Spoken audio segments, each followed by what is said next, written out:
Takes some time, doesn't it, for people to learn the PR code, how to present yourself back, of course, to the world's media. And more importantly, if you are Harry and Meghan, not having the usual debacle attached next to you.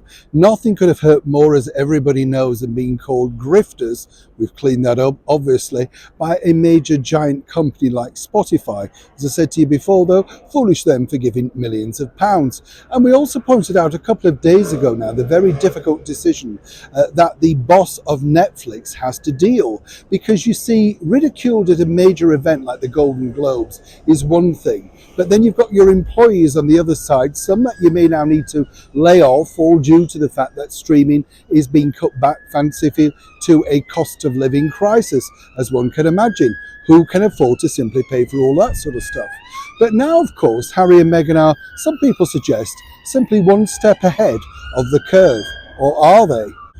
Morning, Neil Sean here in the very heart of a beautiful and choppy London today.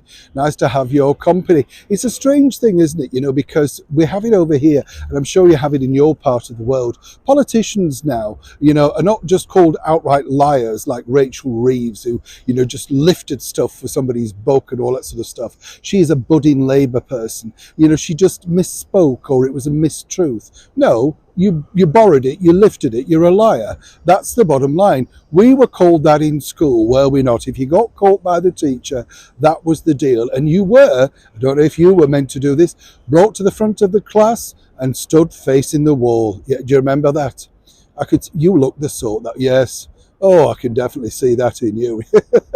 But you know what I mean? It's funny now, isn't it? You can't say anything to offend anybody. Bottom line is, Rachel Reeves is a liar. She lifted from a book. Admit it, we'll move on. But, people don't want to offend anymore. Now, this is the interesting thing that's happening with Harry and Meghan and their debacle, as I've said before, regarding their streaming deal with Netflix. Not really delivered anything.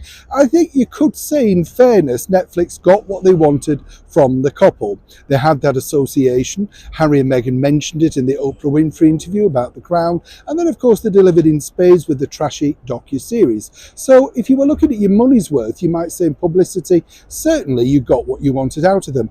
Even if you didn't get what you wanted out of them in production values, Pearl, you get the picture. But moving forward now, and this is where it is interesting, because over the next couple of days you will find out that, once again, I will be proven right about this. The media have been gently asked to use this phrase, and as ever we have to say allegedly, by their team, and this is winding down. With their Netflix deal winding down. Nobody winds you down, you get fired.